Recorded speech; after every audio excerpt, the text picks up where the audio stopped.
शुरुआत 10 बजे की 10 बड़ी खबरों के साथ। पहली ब्रेकिंग, पश्चिम बंगाल में पहले चरण में 16 जिलों के 152 सीटों पर वोटिंग जारी है। सुबह 9 बजे तक 17.70% मतदान हुआ और इस चरण में 1478 उम्मीदवारों की किस्मत ईवीएम में कैद होगी। सुबह से ही पोलिंग बूथ पर लोगों की लंबी लंबी कतारें देखने को मिल रही है। शुभेंदु अधिकारी ने पोलिंग बूथ पहुंचकर वोट डाला।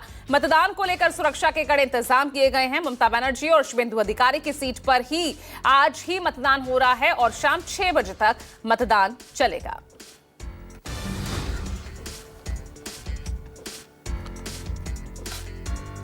दूसरी ब्रेकिंग, तमिलनाडु की सभी 234 विधानसभा सीटों पर आज मतदान हो रहा है। तमिलनाडु में सुबह 9 बजे तक 17.69% मतदान हुआ। मुख्यमंत्री एमके स्टालिन ने भी अपना वोट डाला। पोलिंग बूथ पर मतदाताओं की लंबी कतारें देखी जा रही है। करीब 5,67,00,000 मतदाता आज अपने मताधिकार का इस्तेमाल करेंगे और ये चुनाव तय करेगा कि स्टालिन की सरकार बरकरार रहेगी या नहीं।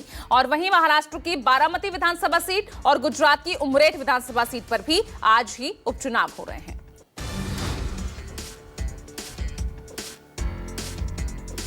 तीसरी ब्रेकिंग, प्रधानमंत्री मोदी ने पोस्ट कर महिलाओं और युवाओं से मतदान की अपील की है। आप देख सकते हैं, एक्स पर पोस्ट किया हुआ है। प्रधानमंत्री ने कहा कि पश्चिम बंगाल विधानसभा चुनावों का पहला चरण आज हो रहा है। मैं सभी नागरिकों से आग्रह करता हूं कि वो लोकतंत्र के इस उत्सव में पूरी ताकत के साथ हिस्सा लें। मैं विशेष रूप से अपने युवा साथियों और महिलाओं से अपील करता हूं कि वो बड़ी संख्या में मतदान करें।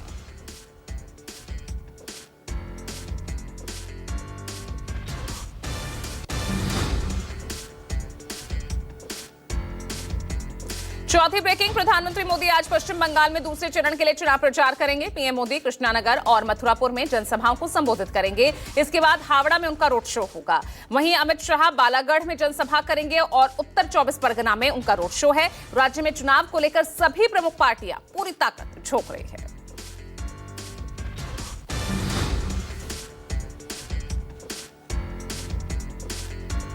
पांचवी ब्रेकिंग, यूपी के मिर्जापुर से जहां एक बेकाबू ट्रक ने एक बोलेरो समेत कई कारों को पीछे से टक्कर मार दी, जिससे कारों में आग लग गई।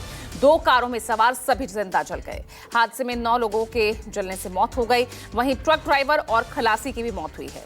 इस दर्दनाक हादसे में कुल 11 लोगों की मौत हुई है। सूचना पर पहुंची पुलिस ने फायर ब्रिगेड की मदद से आग बुझाकर शवों को पोस्टमार्टम के लिए भेज दिया है।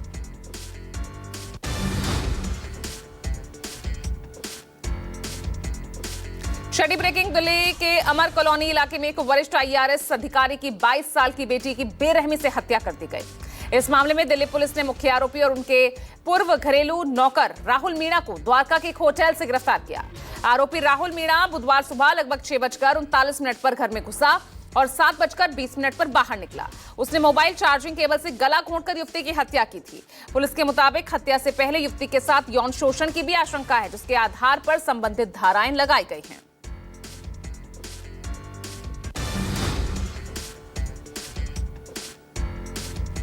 और 7वीं ब्रेकिंग, आज 149 दिन बाद श्री बद्रीनाथ धाम के कपाट श्रद्धालुओं के लिए खोल दिए गए हैं।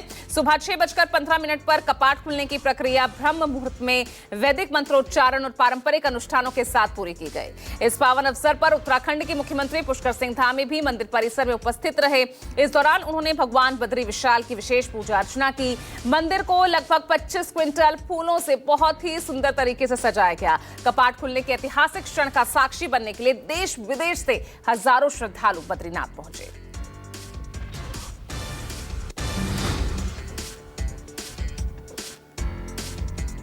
आठवीं ब्रेकिंग, ईरान की आईआरजीसी ने होर्मुज पर 3 जहाज एमएससी फ्रांसिस्का, एपामिनोडेस, यूफोरिया नाम के जहाज को जब्त किया है। आईआरजीसी के मुताबिक इन जहाजों पर बिना इजाजत के होर्मुज क्रॉस करने के चलते कार्रवाई की गई। आईआरजीसी ने जहाजों को रोकने के लिए गोली भी चलाई। होर्मुज स्ट्रेट से भारत आ रहे जहाज को ईरान ने रोक लिया। इस्लामिक गार्ड ने भारतीय जहाज को कब्जे में ले लिया है। भारतीय जहाजों पर आरोप है कि उन्होंने भी बिना इजाजत के होर्मुज से गुजरने की कोशिश की है। ये कंटेनर शिप गुजरात के मुंद्रा पोर्ट की ओर जा रहा था।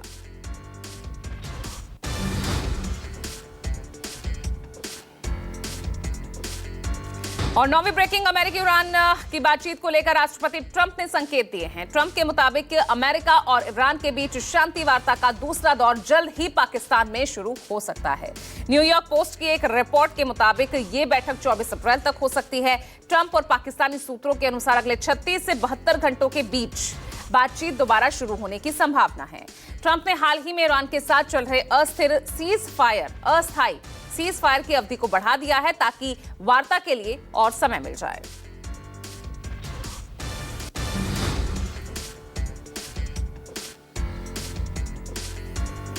और 10वीं ब्रेकिंग, ईरानी राष्ट्रपति मसूद पेजेश्कियान ने अमेरिका और ईरान के बीच प्रस्तावित वार्ता के बीच तीखा बयान दिया। उन्होंने अमेरिका की नीतियों को पाखंडी और विरोधाभासी बताते हुए कहा कि जहां ईरान संवाद के लिए तैयार है, वहीं वॉशिंगटन का रवैया इस प्रक्रिया में सबसे बड़ी बाधा है। पेजेश्कियान ने दोहराया कि ईरान हमेशा से संवाद और समझौते का समर्थक रहा है और शांतिपूर्ण समाधान चाहता है। अमेरिका की नीतियां प्रक्रिया को कमजोर कर रही हैं। एक तरफ बातचीत की बात की जा रही है और दूसरी तरफ दबाव और प्रतिबंधों को बनाए रखना चाहता है। खराब नीयत, घेराबंदी, धमकियां सार्थक बातचीत के रास्ते में रुकावट है।